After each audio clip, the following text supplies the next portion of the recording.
Mr. B? What's a cup of tea? What's mushy pea? What's the biggie thing? What's all this then? Hi, everybody, and welcome to another episode of What's All This Then? Finest. Oh, it's sort of a little southern. Finest. Well, I think you were doing an American thing, so I thought I would do an American thing. I did do a little American thing. I don't know what possessed me to go a little American today. My real accent was slipping out. Oh no! Yeah, people gonna find out the truth. We should probably. God, imagine. We should probably set a Patreon goal to do an episode in American accents. Okay, well now I really just feel like nothing in my life is actually changing. Although it is, I'm just thinking about the fact, because for this episode I've had to sort of take a dive into some of my own YouTube history, right? Right. Mm-hmm. And you saying that just made me think that was the most popular YouTube video that I ever made that got about 15 million views, and it was just me doing an American accent, and that was the whole thing. And it was one of those videos I made because I was making a video every week at the time. I was being very good about that. Mm-hmm. But this was, I was hosting a charity live stream that went for 24 hours. And I was like, it was a big project. And I sort of realized the only way I was going to be able to like get a video out that week is if I recorded it during the live stream. Right. So I had like an audience for it, which was the crew. It was one of those videos I completely phoned in, and I knew it was going to probably do well. Sure. I was like, I'm going to hold off doing the American accent for when I need it. And that was the week I needed it. Exactly. Mm-hmm. Yeah. Open in need of viral video. That is crazy. I had a question that I was going to ask you, and that question was, do you like me? No, it wasn't that. It was... That's such an awkward question for you to ask me the day before you come to Toronto. The day before I come to Toronto. And you say sort of, it's really going to colour the whole trip. I don't really feel like I know you that well, Libby, to be honest. That's the worst. That's even worse. No, the question I was going to ask was once a week the most frequent posting schedule for you, or were you ever posting more than once a week? The people who were posting once a day are insane. I don't know. That was a part of YouTube, because a lot of making stuff for YouTube is trying to do, algorithm whispering and figuring out like what is the type of video that YouTube wants right now. Right. And this definitely still is the case in terms of YouTube Shorts, is like the daily posting. But the people who were posting like the daily vlogs where the videos would be about 10-15 minutes long each, I could never do that. No. I did, unfortunately. I don't know if it would actually be apparent if you went back and watched the old videos that I made, but I did actually want to try and make them good. And so I would need to spend at least a week trying to make something. Now I did definitely burn myself the fuck out from doing that eventually. Mm-hmm. I got stuck in like a pretty bad cycle of, I not only need to make a video every single week, but I need to make sure that the next video is better than the last one. I made some stuff that I liked, but not the most sustainable way to be creating stuff. Let's say that much. Yeah. My experience of online content creation is obviously on a much lower stakes scale than yours ever was, but if I didn't get 1 million views on the video, a puppy would die, by the way. That's how it works. That's the stakes Libby is talking about. And they were just you just had a whole bag of them in the closet, just, oh great, another one. Another deado. Having written stuff for public consumption, first of all, obviously the the numbers psychosis is real. Mm-hmm. You know, whatever, almost whatever it is you're making, like looking at Yeah. how well something did, how many people are sharing it, whether people are commenting on it, all that stuff. But especially when I had a newsletter, the knowledge that your success was essentially able to be distilled into what number looked like that week. Yeah. It's basically a depression speedrun technique. You know, we call this the you know, the, I don't know what skip. What would we be skipping there? Brain skip. We call this brain skip. And it's where you skip past the part of your brain that is good. And anyway, let's do the talking about my trip, shall we? Libby decided to skip past all of the good stuff she was about to say there. I've forgotten what I was trying to say. Digby fucking woke me up again this morning. She has been waking me up at between 4 and 6 every morning by licking the label on the cord for my lamp. And I just, something about it is loud enough. And I think maybe my subconscious brain recognizes that that's not something I want her to be doing. I do not want Digby's mouth anywhere near an electrical cord. Yeah. And so, you know, in my sleepy state at 6:30, I'll wake up and just hear the fucking, her sandpaper tongue licking the label. And it drives me insane. Why is she doing what does this? it sound like? Like, is that close? Very, very similar to that. Yeah. If let's see if I can sort of do. Can you hear this? Okay, Libby is just sort of rubbing a piece of paper. Yeah, that's what it sounds like. Look, I could lick a piece of plastic if that would help, and I think it would sound a lot like it. But yeah, it's really annoying. I wish she wouldn't do that, because then I wake up at 6:30 and then I fall asleep again, and then when I wake up at 7:30 or 8 when Lewis gets up, my REM sleep is disturbed. So, speaking of dreams, REM sleep, I had a dream that I had just broken up with Keanu Reeves. And that I needed to talk to him about it, and he was being really weird, and he tried to kiss me, and I didn't like it. Keanu, come on, mate. It's over. Don't do that. I know.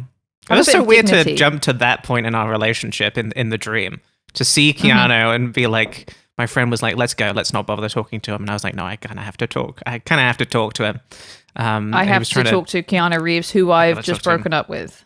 Yeah, I've got to do it. Yeah. I gotta be big about it. You know, we gotta be on good terms. But it was an evil. It was Keanu Reeves playing an evil guy in my dream. Let's say real Keanu Reeves is nicer. Yeah, sure. Probably. I think he might love cops. Pardon? I think Keanu Reeves might be a cop sucker. Really? Yeah, I remember reading that. Yeah. Oh no. I wonder, how do I Google this? Keanu Reeves police. Okay. Oh no.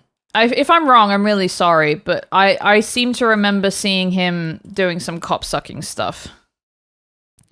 It is unfortunate because he is one of my favorite guys. But Oh, he's so great. And here's the thing. I don't care. It doesn't change whether I enjoy the movie Point Break, you know? Sure. It's, I don't think Keanu Reeves I don't think Keanu Reeves' politics is the thing that's standing between us and full communism. So I'm okay to. I can't find anything about this. I want to say he like did some kind of like police fundraiser or something. Okay. Maybe this is from one of your many dreams about Keanu Reeves, right? That could be the case, right, Libby? That's very possible.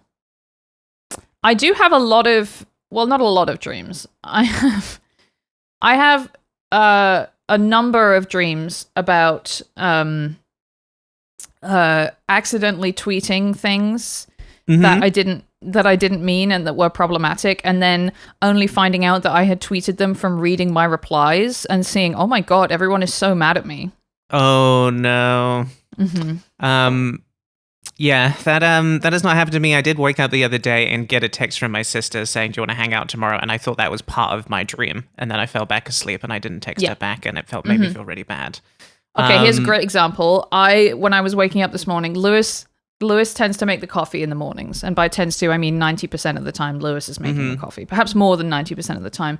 Because he is better at making coffee when he is just woken up than I am. And he came in to wake me up to tell me that coffee was ready. But I was so sleepy that while he was waking me, like as he, came into the room and was talking to me, I fell asleep again and dreamt that he was asking me if he wanted me to make him coffee. And I sleepily said, I don't know, maybe I'll have cold brew instead. I've got some cold brew in the fridge. No. Maybe I'll have that. And then he was like, what are you talking about, you Burke? I just told you I already made coffee. Oh dear. I'm not having the most clear-headed day today, let's say. That is okay. Charlotte's in charge of this episode. Thank Christ. Thank God Charlotte's in charge. We will get into Charlotte's many tales, and I would say you were talking about you're obsessing over numbers previously. We will be talking about, there'll be some numbers involved in what I have to discuss today. So if you're a fan of numbers, guys, keep listening to the podcast because this is an exciting one for the number fans. No, I did want to talk to you about the fact that I'm going to see you tomorrow. Yes. At time of recording, Libby is about to come to Toronto. This will be your first time ever in Toronto as well. Am I correct?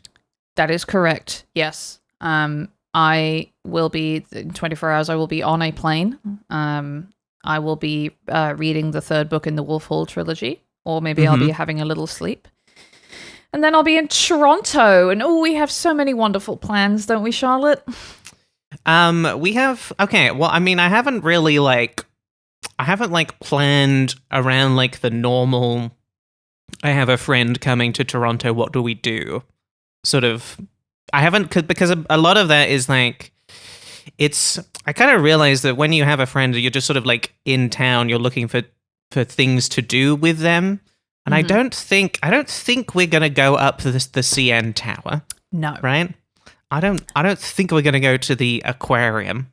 Here is my sense of what it is that we're going to do when we're not recording a podcast or streaming, which is going to be most of the time. We are going to go and have a nice coffee or cup of tea, perhaps. We are going to go and have a nice fish and chips dinner at that pub that you mentioned. Okay, but which one do you want to go to? Because there are the two, right? The first one.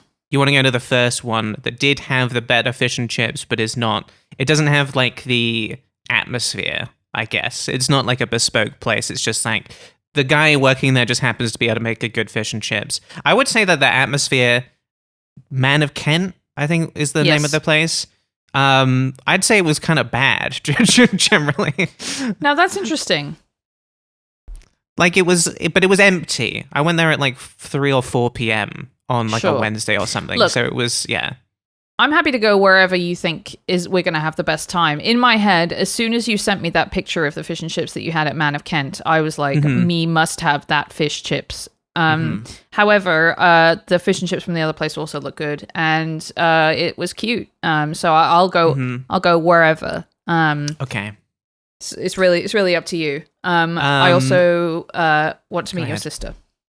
You're gonna meet my sister, Libby and Bridie are going to hang out for sure. That's a thing that's gonna happen. Libby and Bridie. Doesn't that sound like a children's TV show? Yeah, I know. Unfortunately, it would be Libby and Bridie and Charlotte too. So I know I would be third on the billing for that kids show. And you might not even get into the theme song. Yeah, I'm not. I'm definitely. I'm sort of the friend, third friend. You guys are gonna. I think you guys are gonna get on like a house on fire. Maybe you'll get a spin-off show. And Charlotte too. Oh, it's Charlotte's show. No one's watching Charlotte's show, but it's fine. No, come on. It's obviously, look, we already have the Libby and Charlotte show. It's this show. It is this show. That is right. And that's real. No, I think I predominantly okay. I don't want to get you drunk, but I do want to. But it is important to me. I think because you have had a sort of newer interest in the kind of beers that is also the kind of beers that I like, right? Yes. Mm-hmm. I think last time we hung out was like a few years ago now, I think, which is crazy. Yeah. You were like on the good lager Miller High Life. That's sort of like the pinnacle of beer to you. And I think that still is true. But then you're also like, you're exploring the world of the very hazy IPA currently. Right? Charlotte, I've got some hazy IPAs in the fridge right now. Where from, Libby? Shit, I think it's Smog City, which is a local brewery. Okay, well, that's all I really need to know is that it's from a place that I haven't heard of, Sure. with a name that's sort of like dumb enough, like Smog City, and I'll be like, okay, it was probably good. Let me pull up the name of the beer. Smog. Okay, I don't know how to type. Smog City Hazy IPA. Meet the beers. Smog Days. Meet the beers. Get the latest smog signals. Oh, like smoke signals. I get it. Yes, I am 21. Sure. Halatata. Snow donut. Optical haze. Okay, the one I have is cloud drops. Okay. All And right. it's got- Well, This is actually very cute. I will show you the can because it is really nice. I'd like it's to see got- the can. It's got a little snail that seems to have a pair of tits that are made of hops. Do you agree with my assessment here? Or is that a bow tie? I'm That's a gonna bow tie. say. Oh, it's a bow tie. No, it definitely did look breast-like. I was gonna be Right? like slightly more charitable and say maybe it's like a hop bikini rather than like tits made of hops. Yeah. But it is confusing given that the snail is green and that the bow tie is also green. Right. But I like this snail. I do. He's really nice. Yeah, it's a nice little snail with a Yeah. little leaf umbrella, and it's raining, but you got the beer. I mean, that's delightful. That's good. Isn't it nice? Yeah, the beer that I wouldn't say it's my favorite anymore, but it's like one of my defaults is Life in the Clouds, which is from Okay. the Collective Arts Brewery, which is over in Hamilton. Which I just thought of because clouds. But yeah, I'm definitely going to. I want to introduce you to some of my favorite beers. That's important. We can. Okay, actually, my sister did go out for like a high tea with a friend of hers recently, and I made a note of that, and I was like, that could be something fun to do with Yes. Libby Yes. when she's here. So I have to remember the name of the location, but that's something that is on the agenda. But I think the thing is that we will be spending a lot of time working. Yeah, which we will. Which is sucks. the way of things, yeah. It is, but we will have our evenings. Our evenings will be free, which is ever so fun. And we have 3 evenings, so at least 2 of those, I think, can be Libby drinks one hazy IPA and gives her opinions about things. Yes. And we'll write those down. Oh yeah, Libby's could- crazy opinions. Yeah, that's a segment. Shall I read the note that I wrote to myself when I was hanging out with my friend? And I had 2 margaritas, and we came up with a new segment. Okay, guys, it's a new segment. What is? It's not Libby's crazy opinions. It's just Libby's drunken opinions, right? No, this is just okay. So what I have written down is Libby's opinions. Okay, it's just so. This is just Libby's opinions. The drunkenness like is implied. This is a work in progress segment, but because it's Okay. finest, you guys, you get the early preview.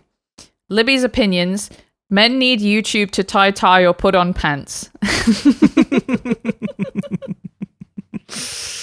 Okay, speak more on that, Libby. Okay, so I think what we were talking about is how we were doing a sort of riff about how men used to be men, that kind of thing. Mm-hmm. Which is obviously a joke. It's the Tony Soprano line about shit. Who's the guy? He says about men used to be men. Fuck. I need to look this up. Sorry, Tony Soprano. Men line. So, computer, bring up Tony Soprano men line. Men used to be men. All right, let's try Tony Soprano. Men used to be men. See, I wouldn't have linked this Gary back to Tony someone. Soprano at all. It's just a thing that people say now, isn't it? He doesn't say men used to be men. It's like men, like American men quote. Gary Cooper. Okay, that's the thing he says. It's like in the pilot. Everybody he says, listening happened, just went crazy cheering when you said Gary Cooper as well. They really did. Which is so cool.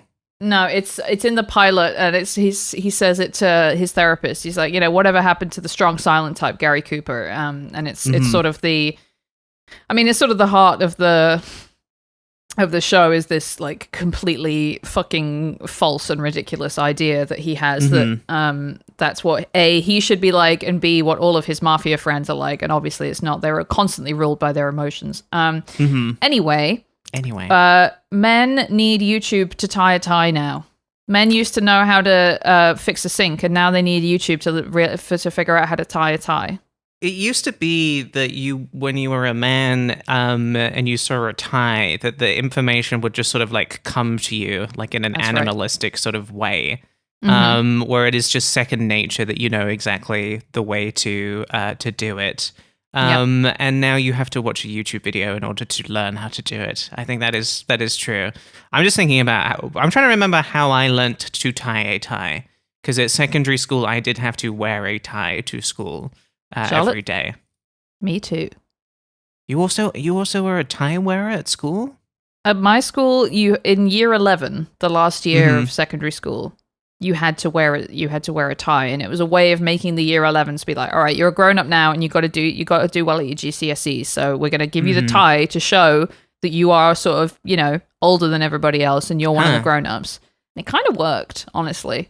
It worked on me. Yeah, that would work. If I saw one of the kids with a tie, I'd be like, that's scary. They're cool. They're different. I could find a picture of me wearing the tie for sure. We'll put that in the episode. I would like to, but yeah, I had to learn the tying of the tie in year 7. That's early. Yeah. You're basically just still a frog at that point.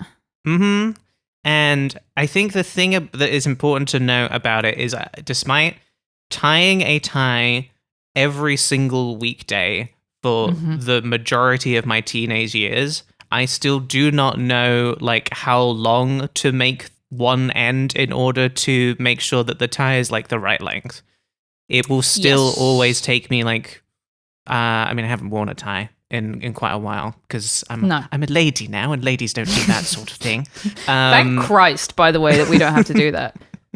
But yeah, no, it was never a thing I was able to do, and there was also a point where it was like there was a cool way to wear the tie. At some point, I would like to do a main feed episode about just like school uniforms, just generally.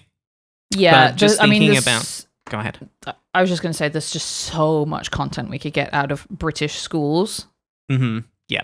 First of all, because Absolutely. a lot of my memories of Britain are from when I was at school anyway, because I left for the United States when I was 21. 22. So, most of my memories are from those years. But, I think if I put on a tie now, there was definitely the cool way to tie the tie at school, and it was to have it be really fat. Like, yes, exactly the same. Yeah. Really big fat knot at the top, and then ideally like as short as you could get away with as well. Right. That was a big part of how to tie the tie and be cool tying the tie. Because you would have, the restrictions in terms of how you were meant to do the uniform, and it was like, how do I make these like small adjustments? Where are the loopholes where I can make this sort of like look like it's a representation of me. A lot of untucked shirts, a lot of rolling up sleeves. Just anything that you could do to be like, I'm, shoes. Always trying to get away with what kind of shoes that you could wear.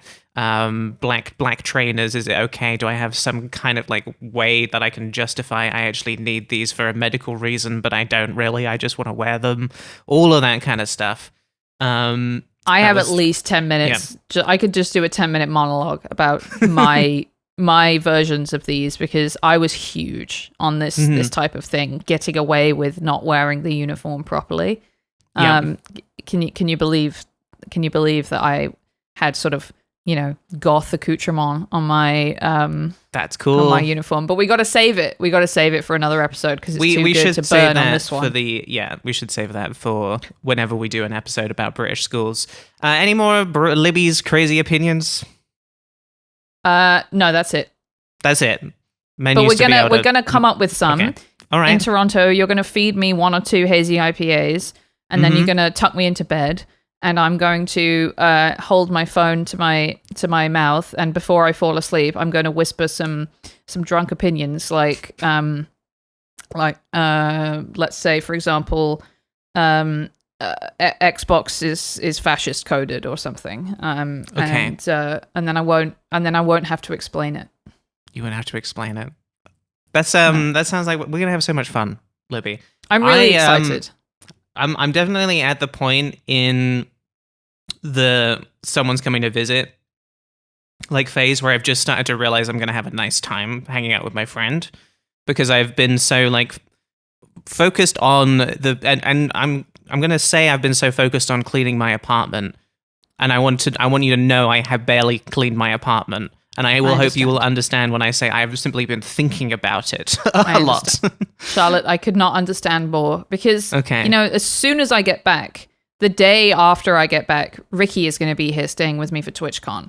Mm-hmm. So I'm going to have to do some apartment cleaning now so that it's not all on the day that I am back, because Ricky will be here and I'll have to set up his bed. I'll have to make sure that the second bathroom where Digby's litter is clean. And obviously she's going to be going absolutely fucking mental on that while we're gone. She's going to be kicking the litter everywhere. She's probably going to be shitting in all kinds of places.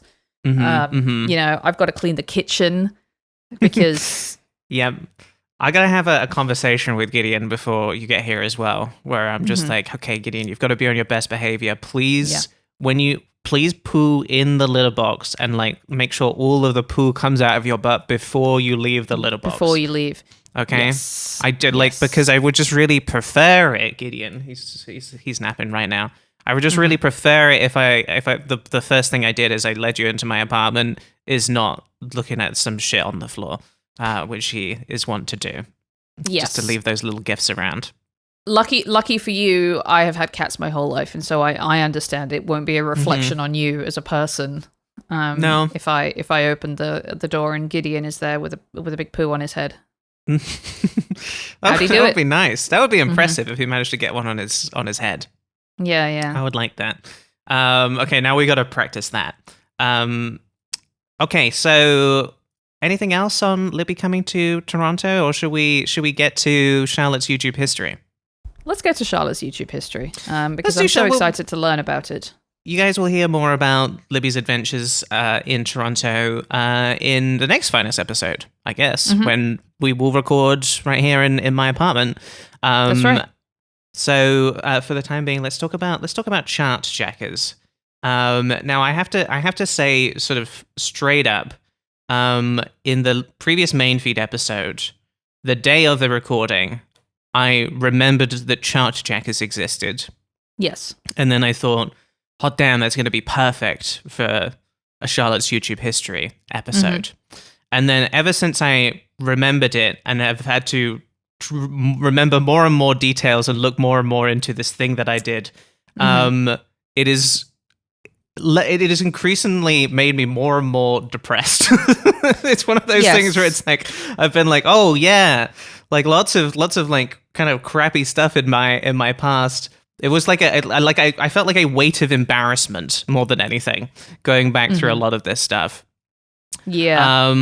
Which I Charlotte's think is YouTube trauma is what we're calling this. We're doing Charlotte's YouTube trauma today. So that's just an insight into my just sort of like emotions as we dive into this topic. We're gonna have so much fun.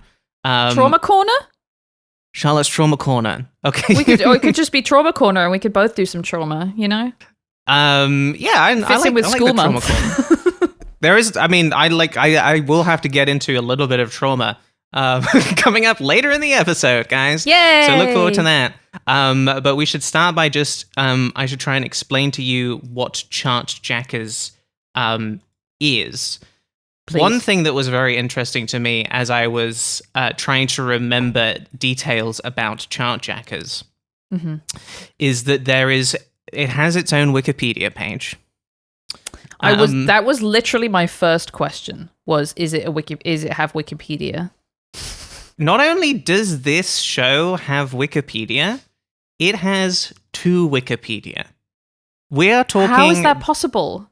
It has weird. Okay, you know when you're looking up a show on Wikipedia, and then you want more information about the specific episodes, and you go, okay, I'm going to go to the other Wikipedia page, which is list of episodes.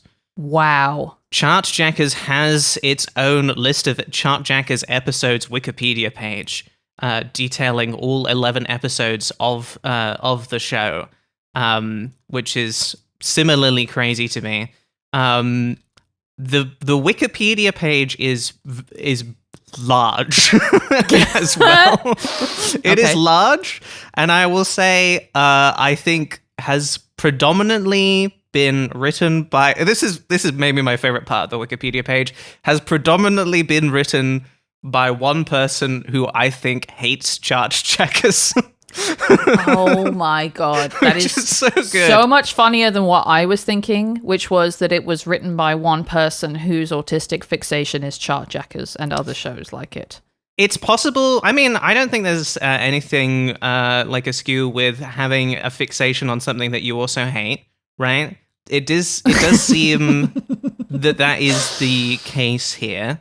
There, like, I would say most of the Wikipedia page is just like way too much information about this thing that I did, with a pretty heavy amount of editorializing when it comes to the sections on its critical reception, which is again very funny to me. Okay, so I need to establish just exactly what this thing is. So the show is produced by Hat Trick Productions, which is an actual proper production company in the United Kingdom. Right. And they were looking, I guess, to make a television show incorporating some of this fresh new YouTube talent that they had their eye on. Absolutely. And at this time, well, the Chartjackers show came out in 2009. Okay. Meaning I was 18 years old when I was working on this. Wow. Which feels like a crazy time to be like, I mean, I hadn't thought about this in a while. It was very crazy how popular I was on YouTube when I was like 16 or whatever. Yeah. But to go from that to only like 2 years later to be like talking to actual production companies about how do we make a TV show out of this. And then making it also. And then making it too. Okay, so one of the other things I said in the main feed episode was that it aired on BBC Two. And I do need to qualify this information, which is that there are 10 episodes of the show, which are all 5 minutes long,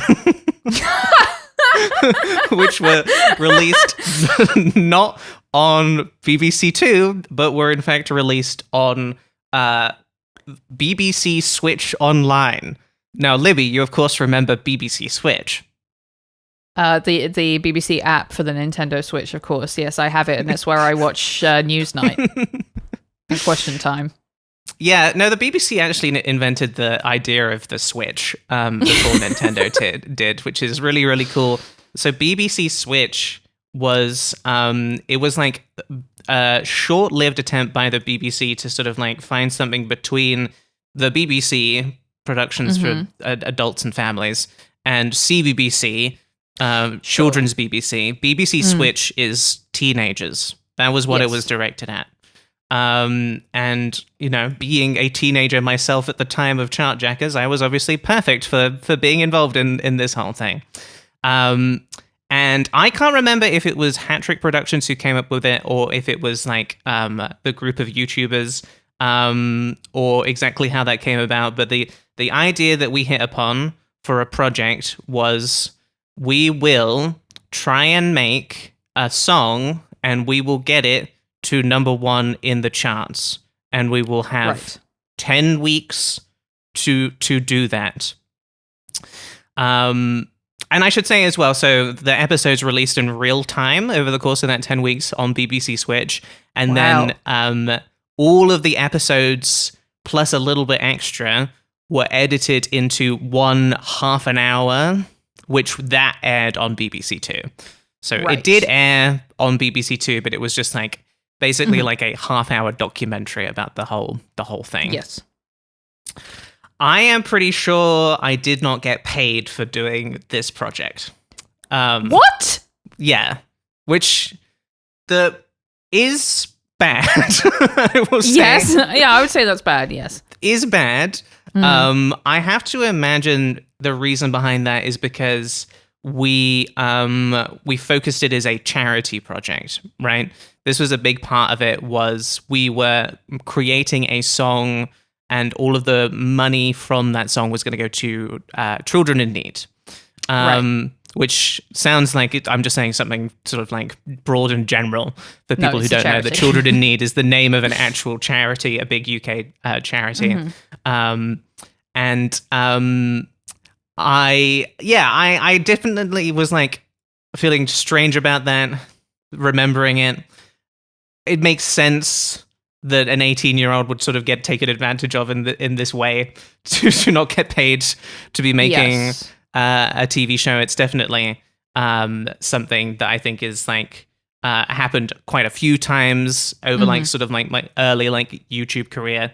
I became sort of more hardened and aware of what was going on as I got older. But we're really right at the beginning of this thing. And we're also in a period in YouTube history too, right? Where like this is, I want to say like 5-6 years maybe before like my YouTube channel is even really at its like peak. We like 2009 it feels very early to be doing this sort of thing. I believe at the time we had about like, and it was 4 of us, four video bloggers. And we had 200,000 subscribers total combined between us. So it was like, I think we were big for the time, but it was also like, it's still, I think that's like, shows how kind of like early on it was in this whole thing. Any questions yet, Libby, about this whole thing as I'm just sort of getting started trying to explain it to you. So many questions. Who were the other YouTubers? Okay, let's talk about the other YouTubers. So the first one I have to say is this guy called Alex Day, who I used to be friends with, who was publicly accused of sexual assault. And so we all hate him now. We all hate him. We're in the trauma corner now. Yes. We've entered the trauma corner. Was also in my Doctor Who band, right?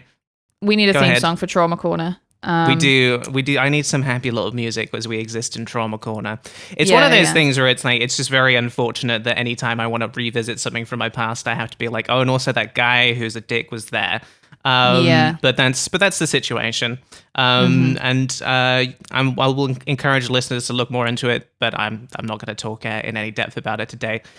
Suffice to say that he was there. Johnny Haggart, or Johnny Durham, as he was known, was another one of the YouTubers who does not do anything online these days. I think he's completely moved on from that world. And then Jimmy Hill is the last person. And we like Jimmy. Jimmy's good. Hey, Jimmy, we like you. We like Jimmy. I later went on to make like a breakfast morning show for YouTube with Jimmy. Had a very nice time working on that with him. And he now presents the evening radio show on Capital Radio in the UK. Oh, okay. He's gone on to be, a real guy. Yeah, I guess absolutely, is the thing to say about Jimmy. Yeah. So we were the 4. At the time, I was definitely the one who had the most people watching their YouTube channel. And so I did feel like I constantly had this pressure to be doing the most in terms of making the project happen. Yes. That was an element of it for sure. But at the time, the idea was we're just going to do this dumb little experiment, I guess. Yeah. Mhm. And then the BBC are going to be making a documentary about it as well. Yeah. The other key element of Chartjackers, and this is, I think, the thing that I think is the most interesting about it, but is also the reason that it is ultimately the whole thing is quite bad, is because we were like, we are going, not only are we just going to try and just like force a song into the charts, we are going to crowdsource it. The idea of crowdsourcing, I think, is like one of these, like, it really only exists in this like early like YouTube sphere where you're sort of like, you have this like firm belief in like the power of the internet, and we are the internet, and can the internet sort of, you know, hijack the charts, like this sort of like dumb optimism about this like crazy new thing that we were doing. That was a very important part of it. And so we did, the process of making this song was insane. We basically like, we had a YouTube channel where we just like would ask people to do things to help us make the song. And one of them was like, we made a YouTube video. Hey guys, post like a lyric in the comments. Okay. Right?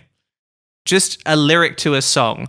And then what we want is for someone else to take all, like a different person that we don't know, to take all of those lyrics and try and cobble together something that resembles a song from them, right? Like a producer? No, it could be a producer, but we were just like, I don't know, anyone who happens to be watching, if you're good enough at music, can you look at all of these YouTube comments and try and form something that, we didn't have a melody at this point. No. We started with the lyrics. Sure. Can we try and form just something that resembles a song based on all of these YouTube comments? Right. So that's where it started. Then it was like, okay, now we have the lyrics. Can anyone come up with it? We were basically like doing no actual creative work on this whole thing. It was just, hey guys, we have the lyrics now. We've kind of picked our favorite one. Has anyone got a friggin' melody for this that you like? That is so funny. Was this, I have to ask, was the idea of crowdsourcing it was part of the pitch from the production company? They were like, we want you to crowdsource it? Or was the group of YouTubers like, well, this is fucking annoying, let's just ask the viewers to do it? I can't remember the specifics of this. We did have lots of meetings, but it was obviously a very long time ago. But my memory is that I thought that it would be more fun to do it this way, where we were crowdsourcing it.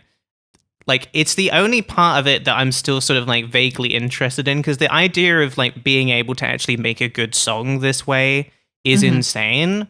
But also like, it was the way I always saw it was just like, I wonder if you could. Like, I wonder if you did this, what would it look like? And it's purely just sort of like an experiment to see if you could, because it seems unreasonable to come up with anything at all using this sort of method. Yes, so the fact 100%.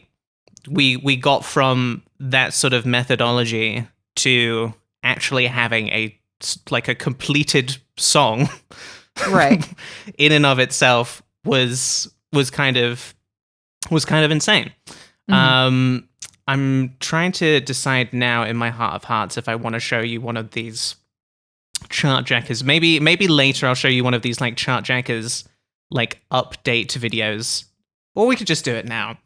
It is baby Charlotte, obviously. Okay. And you're gonna get to see me in my most like Charlie is so cool like space. Yep.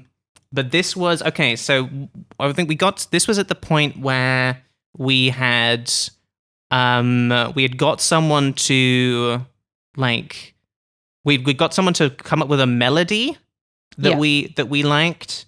I think we were in the process of, like, producing it at this time, and I was asking people to send in like them clapping along to the song.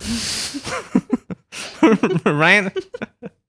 You were inventing stomp clap music. That's really pretty much, exactly. impressive. Because we were like, okay, there's a part of the song where I explain it in the video, so let's just look at it. Let's just watch the video. Look at this fucking hair, man. Look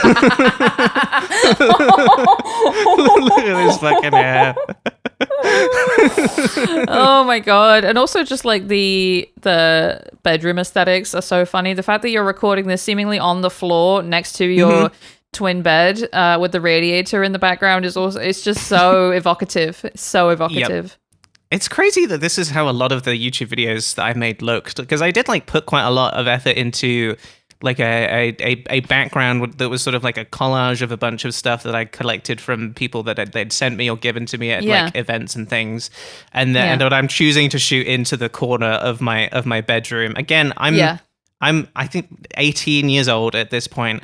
The wardrobe is open. You can see the backpack that it looks like Bagpuss the cat that I was wondering what around. that was. Mm-hmm. And just sort of like the pile in the corner. The bed is unmade. All of these elements are very important. How would you describe the haircut in this first frame you're looking at?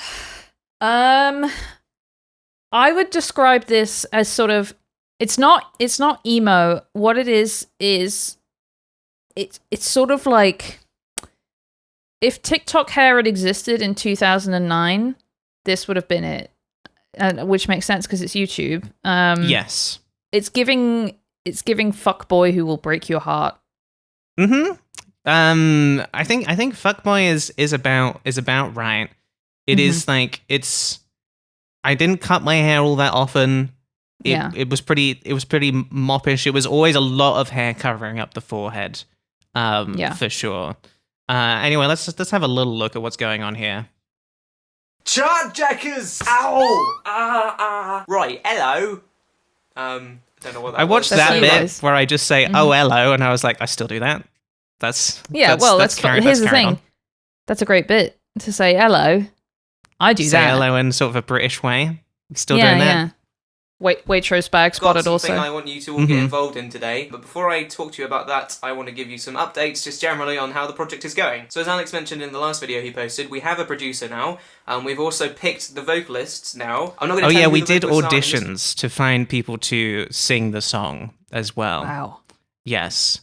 So there was like half of these elements is just shit that we are doing just like as 4 teenagers trying to figure this out as we go. And then half of it is a production company trying desperately to try and make a documentary and trying to think of like interesting things to happen in the documentary. Yes, footage. Yes.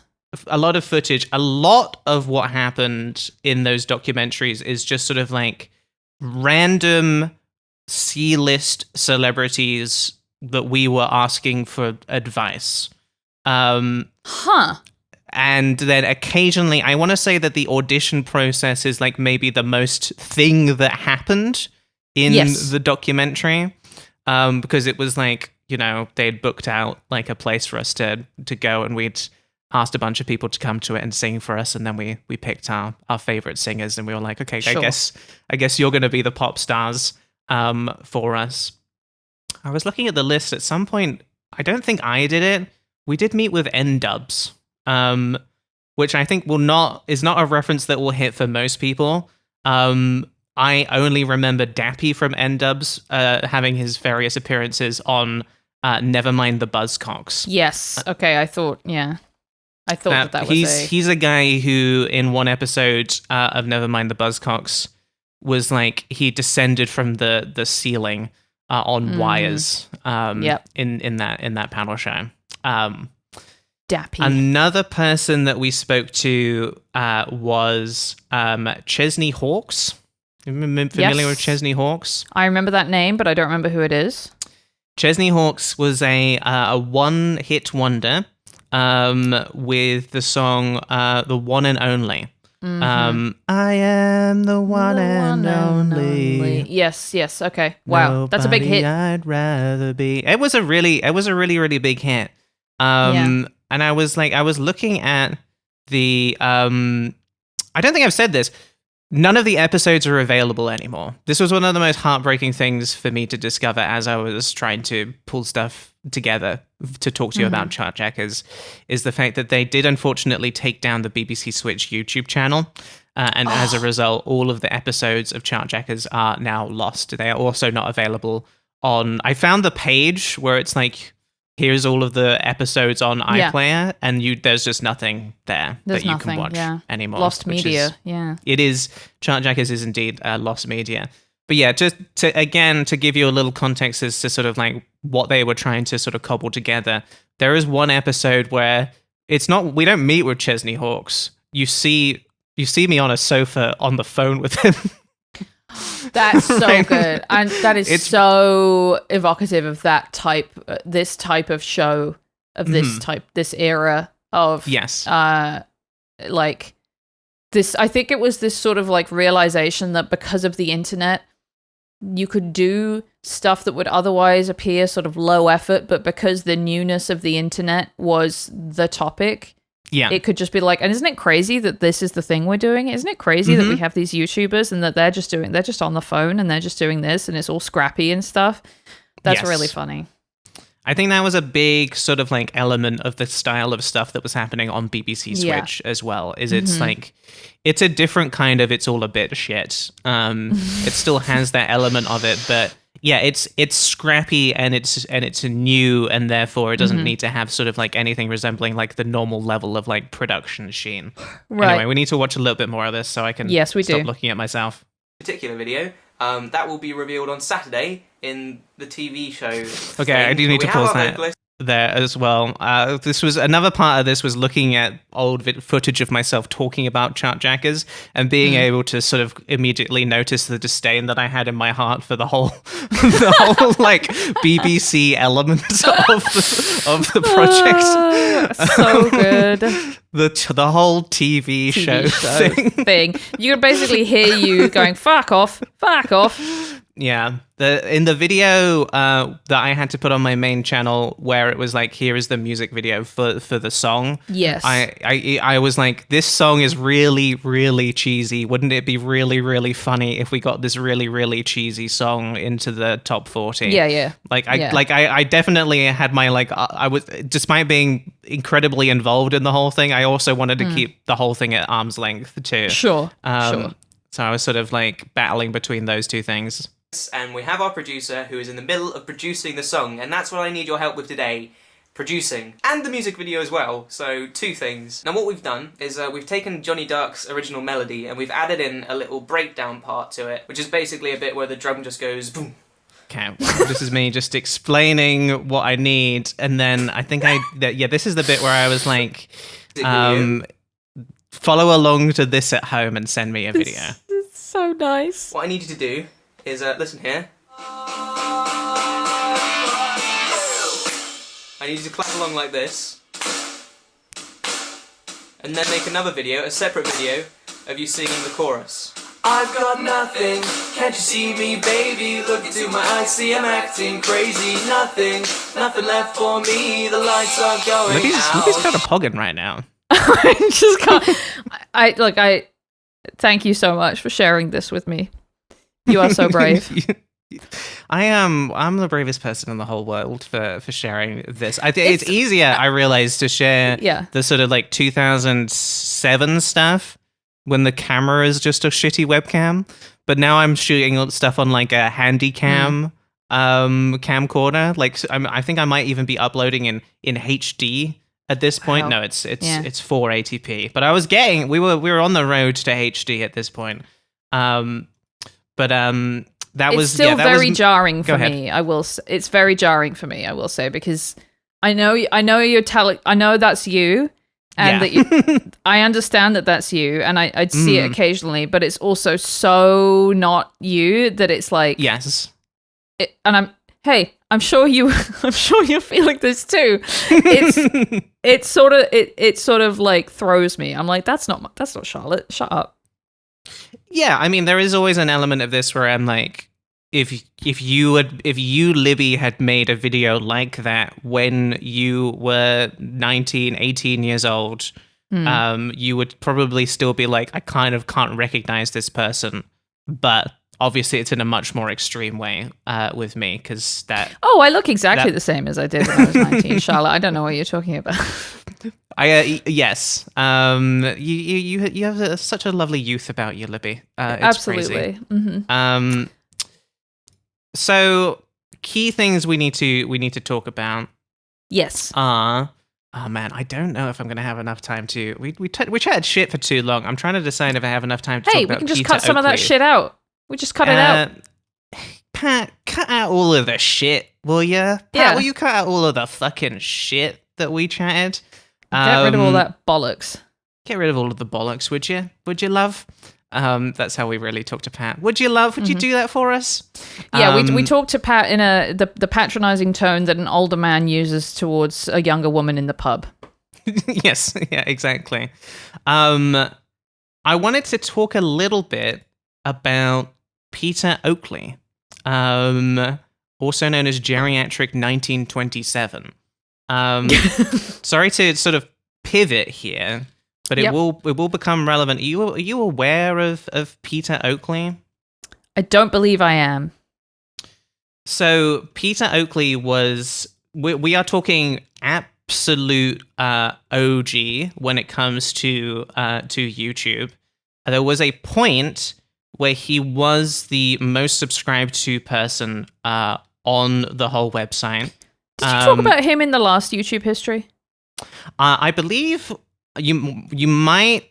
I might have mentioned him, or I know that somebody in your Discord, after having watched the first YouTube history, was like, "You should talk about this guy," and I was like, "Actually, I probably should talk about him a little bit." He was like, I think he was the most subscribed to person on the platform when he had like 25,000 subscribers. Right. So like we're talking a really, really long time ago. Mm-hmm. This might be ever so slightly painful to people listening to the pod. But I do still want to because this is true YouTube history here.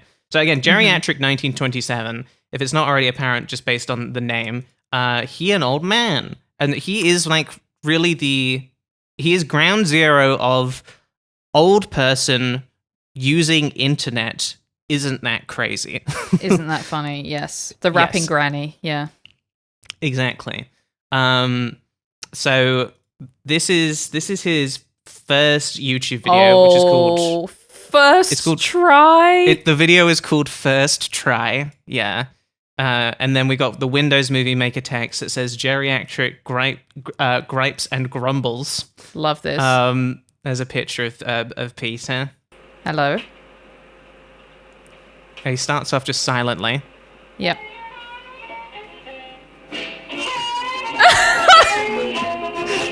So I'm pretty sure he has a record player like next to him, and then he presses play to put on his blues as his intro. I got addicted to YouTube and had a fascinating place to go to see all the wonderful videos that you young people had produced. So I thought I'd have a go at doing one myself. But as you can see, if this ever does get uploaded to YouTube, I need a lot of help. Oh yes, and incidentally, the picture, I really am as old as I look, and therefore I think I'm in a unique position. What I hope I'll be able to do is just bitch and grumble about life in general. Yeah, he said bitch. Of an old person who's been there and done that, and hopefully you will respond in some way by your comments, and then I just might hearing be able to the do blues other refrain in the videos background to, there. follow up your comments. I do hope so. Anyway, I'm going to end my short introduction now. Get to the gripes. Hope that you will bear with the amateur sort of production. Oh, well, he made. fucking got to the gripes, Libby. I mean, the Uh-huh. entire channel is made up of his gripes and grumbles and his stories. But that was his first try. Okay. 3 million views for his Wow. first try. He posted a lot during the time he was alive. He died in 2014, Okay. aged 86. Wow. I did get a chance to meet him as well, which is Yes. very nice. Yes. And it was a lovely guy. Yeah. And unfortunately for Peter, he did also get roped into Chartjackers. No! I was hoping you know. wouldn't say this. Poor thing. I had completely Peter. forgotten about this. But as I was just looking for stuff related to Chartjackers, I did find a video from Peter that is just all caps Chartjackers as the title. Oh my god. Oh. And Okay, this, well, as far it as looks like his go ahead. his setup has improved. Yeah, no, his setup has improved a lot. He has a wonderful sepia effect going on in this video. As far as I'm aware, this is the only place that any footage from the Chartjackers TV show still exists, because he did Oh my edit God. some of it into this video. Hello, YouTubers. Well, I'm in sepia because that's how I feel. I think the whole of England is suffering from these nasty little viruses, and I certainly wish I could get rid of mine. But Oh god. anyway, it's I don't heartbreaking. have to go to I work, know. and my microwave meals were delivered No! yesterday, so Got his I'm he's okay. for He's got his another microwave week, and, meals. I'm sure I will survive. Anyway, what I wanted to talk to you about was that something wonderful happened last week, in that I was visited by two of the Chartjackers. Now, Chartjackers, I mean, hello. I mean, if you don't know the Chartjackers, where have you been? They are all over the net. It's so nice of him to say that.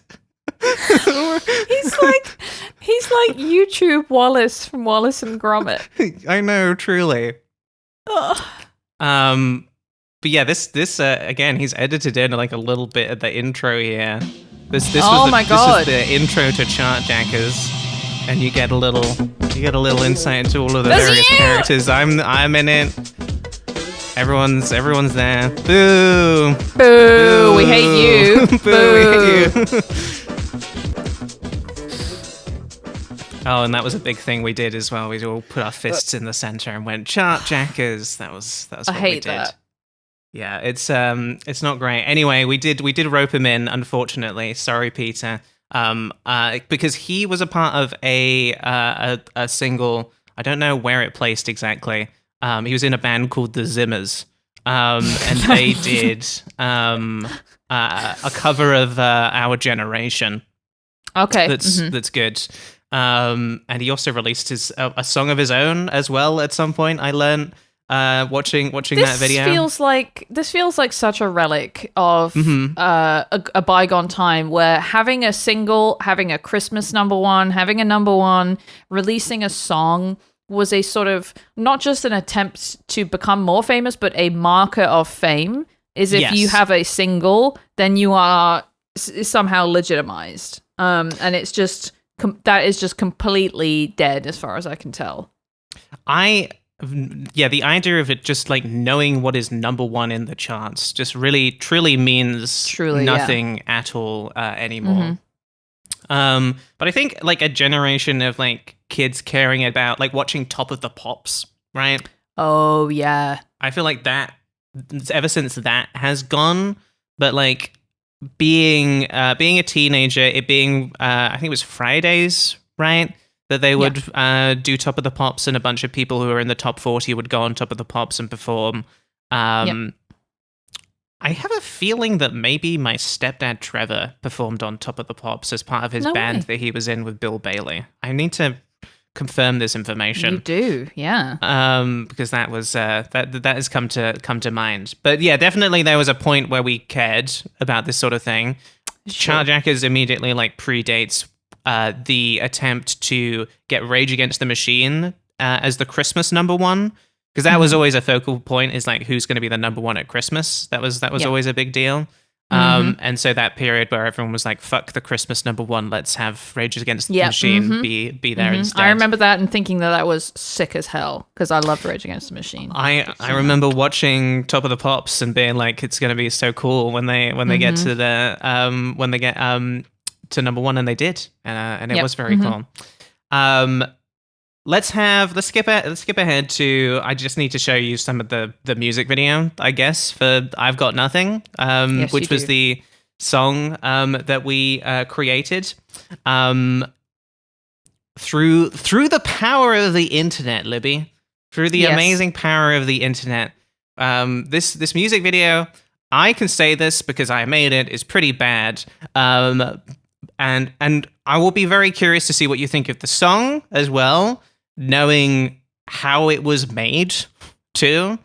Because when I look at this now, the main thing I think is it's not good, but it's sort of like it's uncanny in a way where it's like it's crazy how it resembles a pop song given the means required to create it, or the means used to make it.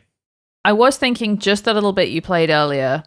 Uncanny is an interesting word because it doesn't sound like AI, but it kind of sounds like AI in that it's that weird thing where it's clearly an amalgamation of a lot of different like aspects of other things that people have produced in a way that results in something that is completely like characterless, you know? Yes. Yeah. It does feel AI, and there is no heart to it and no real meaning to it, but it's sort of like on the face of things, sort of like you can identify it as the thing that it is trying to be, sort of like on a very surface level. Let's have a little gander at this. I'm not the best looking, I'm not the best dressed. Hey, I don't know. I've got nothing, give me a chance. I'm better than the rest. Hey, girl, listen up. I've got. So for the listeners, the video is a combo of the two people that we had sing the song, and lots of with Pudsey the bear from Children in Need, with lots of little clips that people made themselves at home that we sort of amalgamated into something that resembled a video.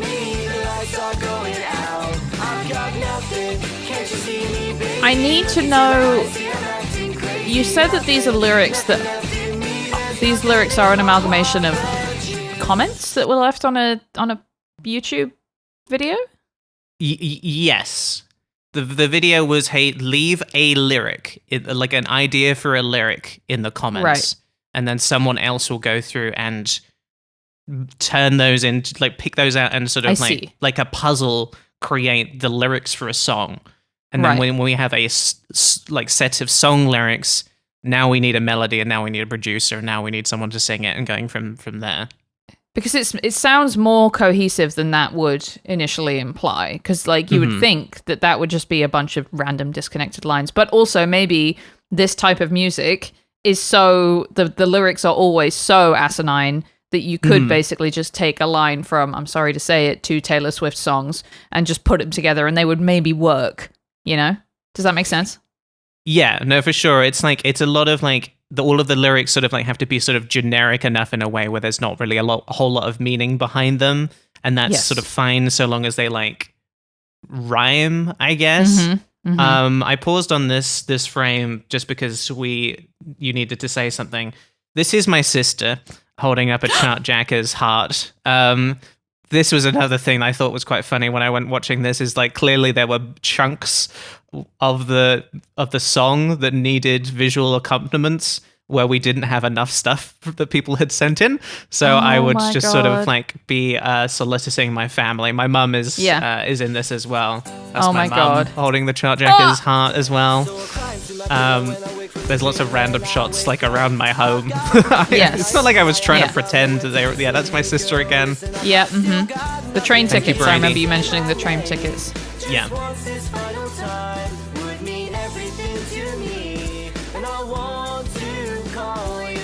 I will say there are. Go ahead. There are a lot of shots in this that look like a YouTube video that a teenager would make if they weren't a YouTuber. And then there are also a lot of shots that are much more produced and look much more like real. Does that make sense? Yeah, there's definitely like there are people who contributed to this video who put effort into what they were sending us, which is very kind. Well, and also we're good at it because like Yeah. you can put in effort and it can still be shit, but like a lot of it just looks like a YouTube video that I would have made. Mm-hmm. This guy's got the fuckboy hair too. Yeah, we all had that haircut at the time. Okay, we are coming up on the clapping. Uh-huh. Remember from the video? Yeah, I remember the clapping. Oh, there they all are. So there we have lots and lots of footage, and there's always Pudsey somewhere. Yeah, in this, of course. Yeah. In this collage of all of the clappers. And we would take the audio from these claps as well, and that was like what actually ended up in the song, so long as the audio was good enough, which was nice. Yeah. It seems like this would have been a lot of work. It took me a week to cobble this video together. There was, I mean, listen, it took us 10 weeks to make the whole thing. It's a long time. We did put a certain degree of effort into it. All right, I want to start wrapping up. Let me give you some highlights. So we did we asked people to send emails to Radio 1, different DJs at Radio 1 to try and get them to play the song. I saw one video that I made where I was desperately telling people to stop doing that because we'd pissed off Scott Mills, one of the Radio 1 hosts. And they were saying that they will probably play the song on Radio 1, but if we send them any more emails, then they won't do it because they're so annoyed at us. So that was one thing that happened. The song did get played on Radio 1. Only 22 seconds of it were played on Radio 1, unfortunately. But that was what we got. That is so funny. They hated you so much. They really fucking hated us. And I don't I can't hate them for that either. Like we're just a bunch of annoying teenagers like trying to sort of like force our way into the top 40. We did place in the top 40. Ultimately the song did get into the top 40. Do you want to guess, Libby, where Chartjackers made it in the UK top 40? Ooh. Are you going to be insulted if I give a low number? Well, low is good. If I give a high number, if I say 39, is that insulting? 39 is not insulting. Okay. We got to 36. So a little better than Libby had expected, which is good. Do you have the chart in front of you? I would love to know what was 35 and 37. I do. I did not even think to try and get the chart from that week, unfortunately. We'll look it up. I will have to follow up with that information because I am very interested to know what we lost out to ultimately. I do remember. So the final scene of the sort of compilation documentary that got released on BBC Two had was the final part of it was the only bit that didn't wasn't from a previous episode, and it's where we went to the BBC, I think, One Extra Studios, where it was revealed to us where we had placed in the chart. Right. And I remember going there and having it revealed to me that it was number 36. Yes. And this is from the list of Chartjackers episodes Wikipedia page. Although proud of their achievement, the boys are mildly disappointed. That's what it says. Crazy. And I have to hand it to Hat-Trick Productions, who I think had a very light hand in terms of like encouraging me and the other YouTubers to like play anything up for the camera, right? Yes. I think it was kind of a more true documentary than you might expect for this sort of thing. Right. And I think that's exemplified by the fact that after it was revealed to us that we had placed 36 and that we were mildly disappointed, the producer, I can't remember who it was specifically, and maybe maybe my memory is wrong here, but this is what I recall, is that we were asked to do it a second time and try and look excited about the fact that we had hit number 36 at the charts to make for a better ending to the show. And that sucks. I'm proud of myself. I was like, nope, not going to do that. So that's why there is, I guess, a disappointing ending to the show. But it was I mean, it's kind of crazy that we got in the top 40. Whatever. Yeah. We raised some money for charity. It was a fun experiment. And like I said, people, one person who wrote the Wikipedia page for the Chartjackers, for the Chartjackers Wikipedia page, didn't like it. Critical reception to Chartjackers was overwhelmingly negative. Although radio stations, newspapers, and magazines were all canvassed, the show was largely ignored by the mainstream media and received generally negative reviews. It was misrepresented in an article on the Times website, which mistook the four boys for a new boy band. Fraser Alpine of BBC Radio 1's chart blog said the project showed a basic contempt for music and the project the public at large.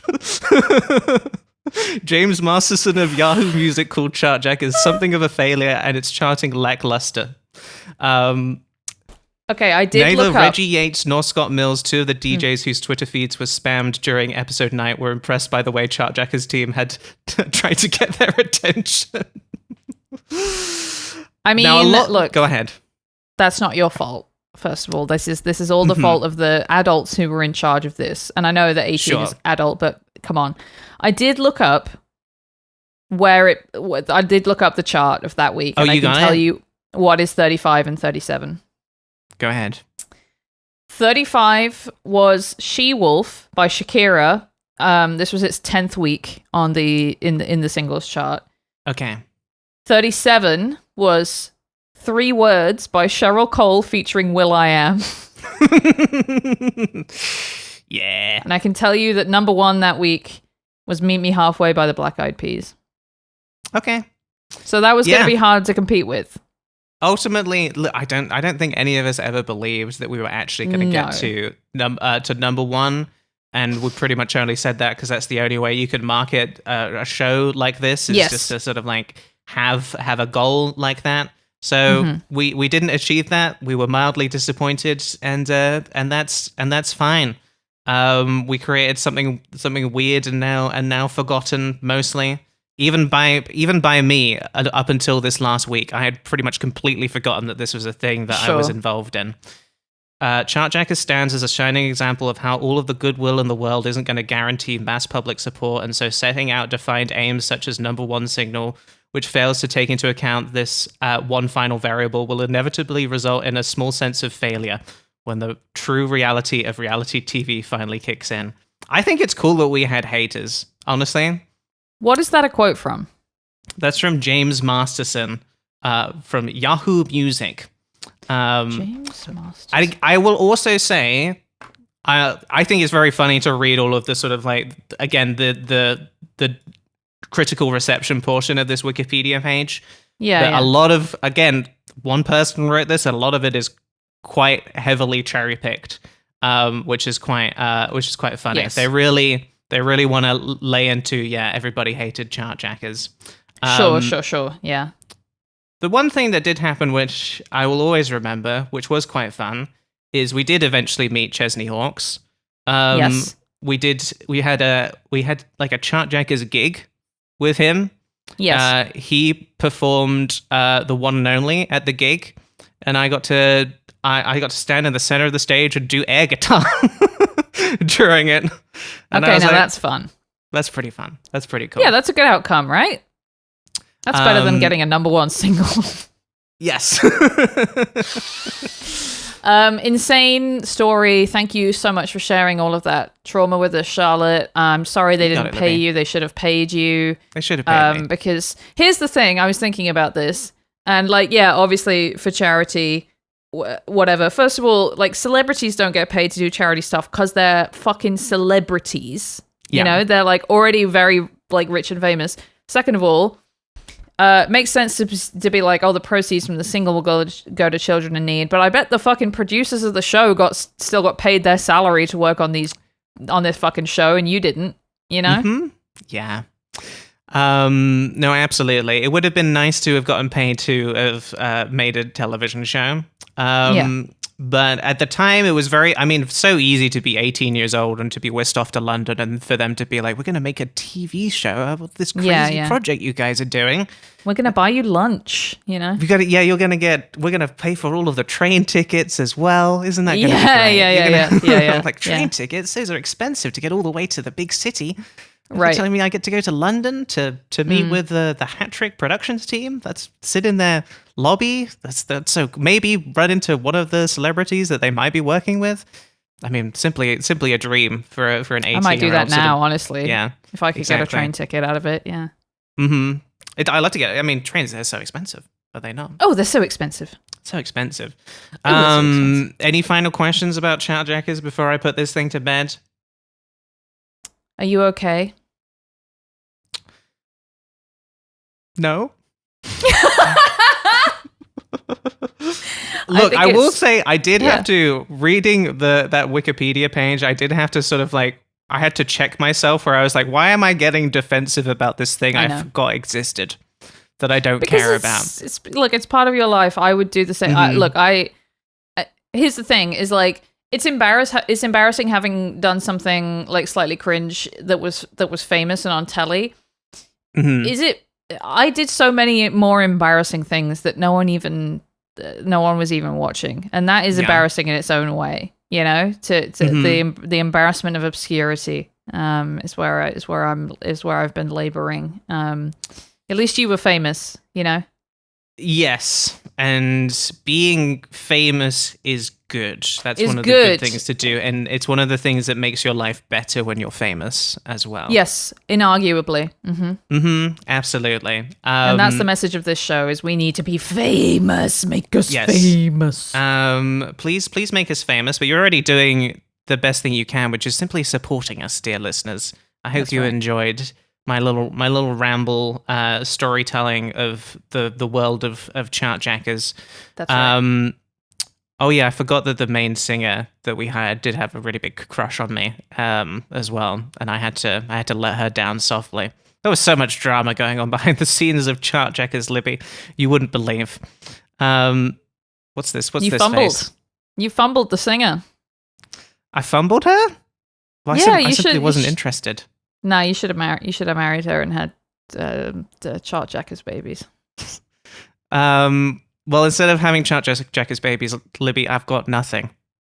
Stop.